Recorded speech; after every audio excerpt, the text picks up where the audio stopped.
folks, how are we? The angle of all the lens is never quite what you would like it to be, is it? It's never quite uh, perpendicular to the thing. Yeah, I guess you do just a little catch up after the light heavyweight undisputed matchup between Beterbiev and Bivol, which maybe not quite the battle that we all expected to see. I think there was enough respect between the two fighters that they sort of kept each other at bay. And anybody with a decent boxing mind or somebody that might consider themselves a hardcore fan and not just a little clumpet of a casual fan will obviously see and read into those things. I didn't actually see the fight. I did stick it on last night. I got as far as Missy Elliott and I fell asleep. But there is a school of thought, right? Catch this, right? That you can lie with a book. You can take like a thick volume of something that you may or may not want to learn. The less attachment that you have to that particular volume, the better. Slip that under your pillow or somewhere close by your bed. You wake up with like a loose knowledge, or at least a a somewhat practical knowledge of these ideas. That could be hogswash. And we are close to Halloween, so we can use terms like that at the minute, can't we? Hogswash. What does that really mean? Nobody knows. It's nothing to do with boxing. So look, I think, guys, it's always the same thing with these big fights, isn't it? It's never what you expect it to be. There's always some kind of a controversy, whether it's on the cards, whether it's you thought that your fighter did better, or I support this guy, and we're all fanboys to some degree. You might be a hardcore of the highest caliber attainable, but you probably have a secret little fanboy love for one or another fighters. Or indeed, like it would seem these days, one or another promoters. Yeah. Um, which I wish I could say I could hide from. If I were being completely transparent, I would have to own up to some slight bias towards old fish eyes. Why that is, that's for somebody else to look at.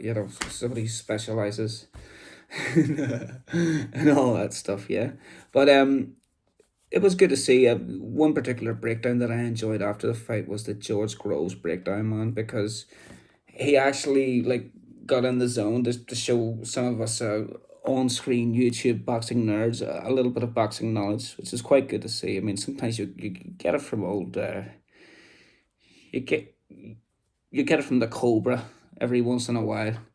Yeah, but he's more into it's like show and tell or something. He's got a different vibe going on. It was good to see Groves get into that mode of things and show some of us guys. He was kind of saying this isn't always the best thing to do, especially if you're Bivol, fighting like that, fighting like this.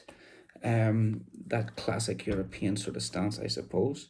When there's lateral stuff going on. A lot of lateral movement. Oh, you're moving up the side of my shoulder. Oh, Jesus, I'm going this way.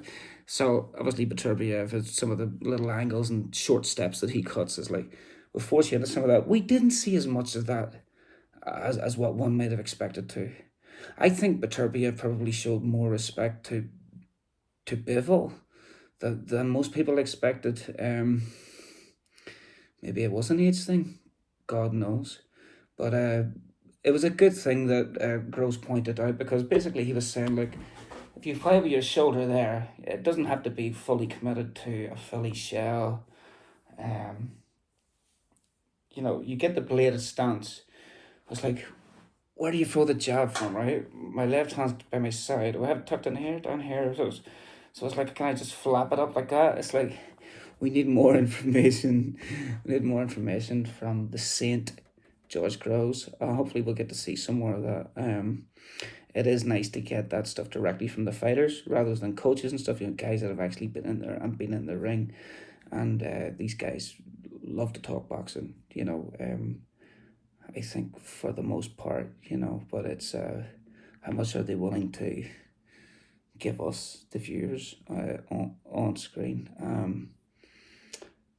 But this St. George Groves, like he was a good fighter in his day, wasn't he? Like he was knocking all those guys off, knocking them off, up until the first Frotch fight. He's a clever fighter. Um, great movement and stuff, especially for such a you know. Obviously, we don't want to get into dangerous territory, but he was a very smart guy. I think we'd say that he's a pasty guy, so he would mark up quite a bit, similar to my main sort of fighter that I was really big into personally, which was Frampton. He's a very pale guy, so if he's taking punches around here on top of the head and stuff, you would see all that. And maybe that didn't always go in those guys' favor, but two good boxers, man, two very good boxers.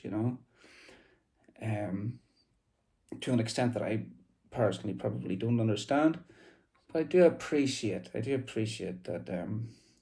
As much as I do know, and as I suppose we're all the same, aren't we? Us YouTube boxing guys that comment on videos and get stuck into this stuff. We all like. I suppose it comes down to us boxing fans. We all like to think we can have a wee dick. Like we think if things had played out right in our lives and we had yeah, I think I'll be all right in there. But I'm not sure if that's unique to boxing, but it's yeah, I guess certainly an attraction. Certainly an attraction. Anyway, guys, you don't need to hear any more nonsense from me. I'm gonna go rewatch those George Groves videos because it looks like he's handing down some good knowledge, guys. So have a wee look out for that stuff and be good.